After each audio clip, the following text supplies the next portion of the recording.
Welcome back to Free Movie Review, your go-to channel for detailed movie explanations, plot breakdowns, and honest reviews without any spoilers skipped. Today, we're diving into the 2023 action thriller Ice Road Vengeance, starring Dermot Mulroney as Mike McCann. This film blends high-octane chases on dangerous mountain roads with themes of grief, survival, and justice. If you're new here, make sure to subscribe and hit the bell for more free movie reviews. Let's get into the full story, scene by scene, and I'll wrap up with my rating at the end. The movie opens with intense dramatic music as Mike McCann is free climbing a treacherous rock face without a safety rope. He's breathing heavily, grunting with effort, as wind whistles and rocks rumble beneath him. Suddenly, he slips, screaming as he falls, but manages to grab hold and pull himself up, showcasing his daredevil nature. We cut to a psychiatrist's office where Mike is discussing his risky behavior. The doctor diagnoses him with survivor's guilt over his brother Gertie's death in Iraq. Mike refuses medication but agrees to read up on it. Back home, after movers clear out his place, Mike plays with his dog Kaylee before reading Gertie's will. Gertie wanted his ashes scattered on Mount Everest, joking that if he couldn't reach it in life, he'd do it in death. Motivated, Mike books a trip to Nepal. Meanwhile, in a remote Nepali village, a tense town meeting unfolds. Rudra Yash, a powerful developer, pitches a massive hydroelectric dam that would flood the area, promising jobs and progress. But locals, led by the Rai family, Ganesh and his son Vijay, oppose it, arguing it would destroy their river, heritage, and way of life. Ganesh passionately speaks against it, emphasizing the need to preserve their ancestral ties.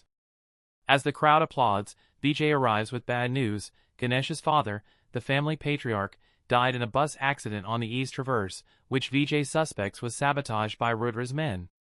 They fear their next target since the family holds life estates blocking the dam. Ganesh urges Vijay to flee to safety. Mike arrives at Kathmandu Airport, navigating the chaotic crowds and taxi drivers. He checks into his hotel and meets his Sherpa guide, Donnie Yongchen, a half-Sherpa, half-Malaysian Buddhist with 10 Everest ascents under her belt. They bond over small talk about religion and Mike's military brother as they head to the bus depot. At the depot, Mike boards the Kiwi Express, a tourist bus driven by the charismatic Kiwi, Spike. Passengers include adventure comedians planning to ski down Everest on popsicle sticks, Evan Myers and his teenage daughter Star, who's moody and listening to music. Donnie joins as a guide, and Spike entertains everyone with jokes and facts about the journey to Everest Base Camp at 17,000 feet. As the bus winds along the Aranico Highway, the gateway to the Himalayas, the passengers settle in. Mike chats with Spike about the bus's engine, revealing his background as a truck driver. Suddenly, a late passenger, Yug, boards, but tension builds when armed hijackers, led by the ruthless Jeet and her crew, storm the bus. They demand cell phones, force Spike to detour onto unrated steep roads, and reveal their target, Vijay Rai, who's hiding on the bus. The hijackers are Rudra's mercenaries, aiming to eliminate the Rai family to clear the way for the dam. Jeet speaks French to her team, planning a rendezvous, while Donnie whispers to Mike that kidnappers in Nepal don't leave witnesses. The bus climbs treacherous grades over 10 degrees, with dramatic music underscoring the peril. Spike warns of the risks, but Jeet forces him onward. Passengers panic as the bus rattles on narrow cliffs. In a bold move, Mike and Donnie coordinate a counterattack.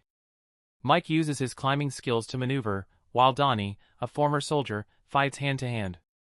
A fierce struggle ensues, guns fire, fists fly, and one hijacker is thrown out. Myers protects Star, but gets injured. They crash near a remote cabin where Ganesh and Vijay are hiding. At the cabin, the survivors regroup. Ganesh explains the dam conspiracy. Rudra killed his father and now hunts them for their land rights. Mike, drawing from his guilt over Gertie, vows to help.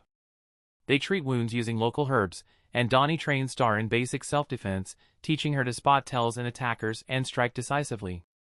That night, more of Rudra's men attack on motorcycles. A brutal fight breaks out, knives slash, guns blaze, and one assailant is drowned in the lake. Star uses her new skills to defend herself, while Vijay and Ganesh move the bus for cover. Dawn breaks, and the group plans to cross a gorge using an old crane, as the bridge isn't built. They lighten the bus by removing seats. Ganesh shares a heartfelt moment with Vijay, calling him a hero and reflecting on his own life without heroic deeds. As they prepare the crane, Rudra's forces arrive in vehicles, led by Shankar. Ganesh sacrifices himself, staying behind to hold them off with gunfire while the others crane the bus over the chasm.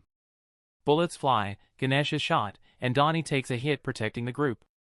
Vijay screams in grief as his father falls, but they make it across, the crane swinging precariously amid explosions and collapsing rocks.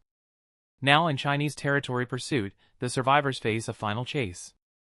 Rudra's remaining men, including Jeet and Shankar, catch up on bikes and cars. Mike drives the battered bus, Vijay mans a shotgun, and Star reloads weapons. RPGs launch, dynamite explodes tunnels, and avalanches threaten. In epic hand-to-hand combats on the moving bus, Donnie battles Jeet in a knife fight, Mike wrestles Shankar, and Star chokes out an attacker. One by one, the villains fall, Jeet is thrown off, Shankar crushed. Vijay confronts Rudra in a vehicular showdown, ramming his car off a cliff, avenging his family. With the threats eliminated, the group reaches safety. Vijay, now the last Rai, proposes a smaller dam that preserves the river while providing electricity, winning village approval. Mike scatters Gertie's ashes on Everest slopes, finding closure and whispering his love. He parts ways with Donnie and Star at the airport, sharing emotional goodbyes. Back home, Mike reflects on life, inspired to live fully without guilt. Ice Road Vengeance delivers non-stop action on stunning Himalayan backdrops, with solid performances from Mulroney as the grieving hero and strong supporting roles. The themes of vengeance, family, and redemption add depth, though some plot holes in the conspiracy linger. The chases and fights are thrilling, but the title's Ice Road feels mismatched without actual ice, perhaps referring to slippery mountain paths. Overall, it's a fun, underrated thriller perfect for action fans. I give Ice Road Vengeance 7 out of 10 stars. It's gripping and emotional but could use tighter pacing. If you enjoyed movies like The Ice Road or Extraction, check this out. What did you think? Drop your rating in the comments, like if this explanation helped, and subscribe to Free Movie Review for more breakdowns. Thanks for watching, see you in the next one.